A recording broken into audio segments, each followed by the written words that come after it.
Hello friends, आज हम करने वाले हैं क्लास 10th का ये मैथ्स का एपी चैप्टर 5 का क्वेश्चन है। सीबीएसई में 2020 में आ चुका है और मैंने पीवाईक्यू की लिस्ट बना दी है। हर एक चैप्टर के अलग अलग आपको मिल जाएगी, तो आप लिस्ट चेकआउट कर लें।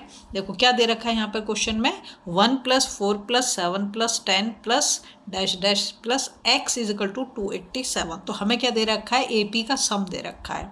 तो सबसे पहले तो हम क्या करेंगे, जो सम वाला फॉर्मूला उसको लिख लेते हैं। एस एन = क्या होता है, n/2 2an-1d। ये तो हमारा सम वाला फॉर्मूला। अब देखो क्या क्या दे रखा है उसने हमें। गिवन है a फर्स्ट टर्म दे रखी है 1 है, और a2 जो है मतलब सेकंड टर्म वो कितना दे रखा है, 4 दे रखा है। ठीक है, तो हम कॉमन डिफरेंस निकाल सकते हैं कैसे, 4 - 1। हमेशा सेकंड टर्म से फर्स्ट टर्म को ही माइनस करना है, फर्स्ट से सेकंड को मत कर देना वरना गलत हो जाएगा। ठीक है, तो ये हमारा d कितना निकल के आ गया, d तो हमारा 3 निकल के आ गया। अब हम ये जो फॉर्मूला है सम वाला, इसमें अगर हम वैल्यू लगाएं तो ये तो हमें पता है कि सम कितना 287, तो एस एन की जगह पे तो हम क्या लिख सकते हैं, 287 लिख सकते हैं।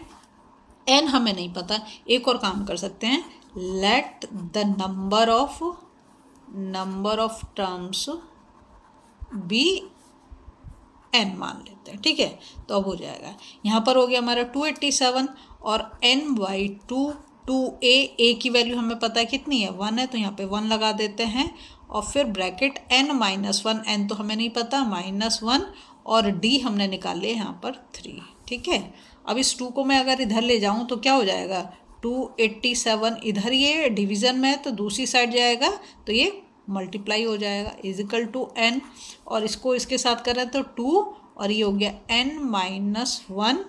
ठीक है, और 3। समझ में आ रहा है। इसके बाद हम क्या करेंगे, यहाँ पर मैंने जो है प्लस साइन लगाना भूल गए, 2a+ होगा n-1। ठीक है, ध्यान रखेंगे।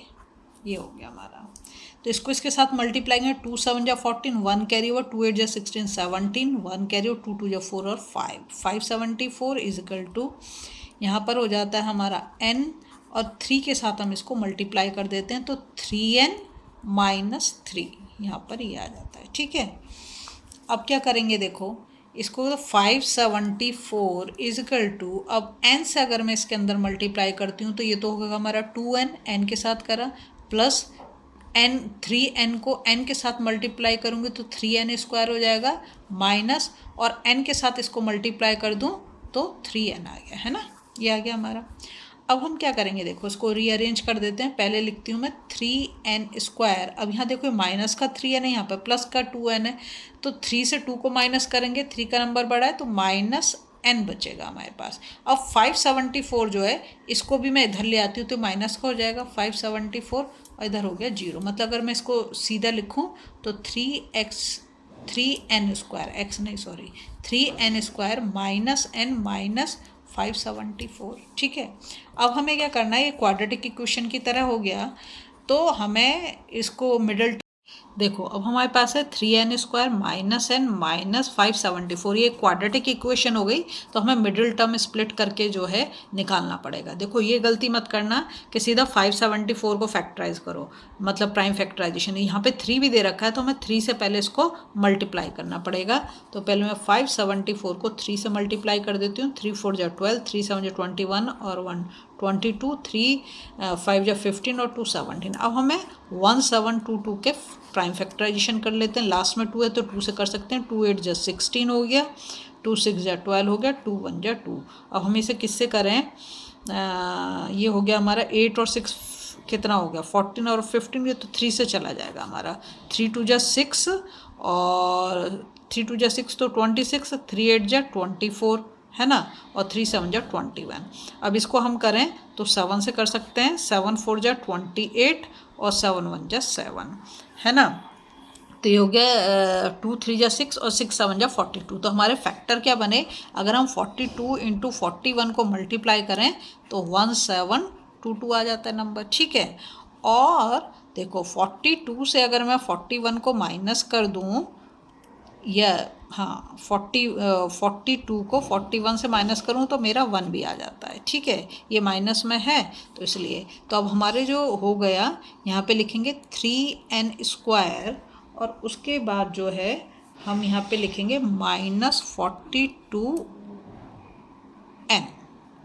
पहले 42 को 3 से डिविजिबल हो जाएगा इसलिए, और माइनस का इसलिए लेंगे क्योंकि हमारे यहाँ पे क्या आ रहा है, माइनस का आ रहा है, इसलिए हमें माइनस का ही लेना पड़ेगा। क्लियर।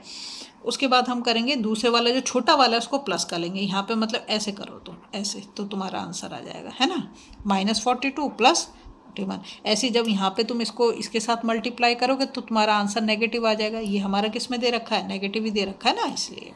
ठीक है, ये हो गया हमारा 41n - 574 = 0। यहाँ से देखो, यहाँ से हम 3n को कॉमन कर सकते हैं क्योंकि दोनों जगह पे ये, तो n बचा यहाँ पर, तो -3 से इसको डिवाइड करेंगे तो ये हो गया 3 × 1 = 3, 3 × 4 = 12, तो ये हो गया n - 14। यहाँ पर हम क्या करेंगे, +41 को कॉमन ले लेंगे तो n - 41 से जब हम इसको डिवाइड करेंगे तो यहाँ पर भी हमारा 14 आएगा। ये ध्यान रखेंगे कि ये और ये दोनों फैक्टर सेम आने चाहिए। अगर ये सेम आ रहे हैं तभी आपका क्वेश्चन करेक्ट है, अदरवाइज वो गलत हो जाएगा। अब हमारा एक तो ये जो दोनों मतलब कॉमन जो है उसको ले लेंगे n - 14, और एक होगा हमारा 3n + 41। ठीक है, ये दोनों फैक्टर निकाल लिए। अब दोनों फैक्टर तो हमारे आ गए। अब हमें जो चाहिए n की वैल्यू, तो आइदर क्या हो जाएगा, देखो इसको ऐसे भी करोगे आप, n - 1 14 = 0, तो n = कितना आ जाएगा, 14 आ जाएगा। और दूसरा क्या है, 3n + 41 = 0, तो 3n = -41, दूसरी साइड गया तो माइनस का, और n = -41/3। देखो जो टर्म है कभी भी वो फ्रैक्शनल वैल्यू नहीं आएगी, पहली बात तो आप ये समझ लो। तो अब हम इसमें क्या लिख देंगे, आइदर n = 14 और n = -41/3। जैसे मैंने आपको बताया, ना तो नेगेटिव आएगी ना फ्रैक्शनल वैल्यू आएगी, तो ये वाली वैल्यू तो हमारी पॉसिबल नहीं है। It is not possible. क्यों पॉसिबल नहीं है, क्योंकि ये नेगेटिव भी आ रही है और दूसरा हमारा फ्रैक्शन में भी आ रही है। तो अब हमें निकालना 14th टर्म, ठीक है, क्योंकि 14 को लेके चलेंगे हम, इसको आंसर मान के चलते हैं कि n = 14। तो 14th टर्म इज x पूछा है, x हो गया 14, तो हम क्या निकाल देंगे, ये हो जाएगा हमारा जो फॉर्मूला होता है उसके अकॉर्डिंग a + n - 1d, है ना। तो a जो है हमारा, a तो हमें पता है कितना है, a हमारा 1 है, और n क्या हो गया, अगर ये 14 है तो 13 - 1, और d हमने निकाला था कितना, 3, तो ये हो गया हमारा 1 + 12 3 जा, हाँ, ये होगा हमारा 14 - 1, ठीक है। तो ये हो गया 13 × 3, तो ये हो गया 40। तो हमारे x की वैल्यू जो आ गई वो कितना आ गई, 40। ठीक है, यही हमारा आंसर है। अगर आपको वीडियो पसंद आ रही है तो प्लीज़ लाइक शेयर सब्सक्राइब कर दें, फॉलो जरूर करें।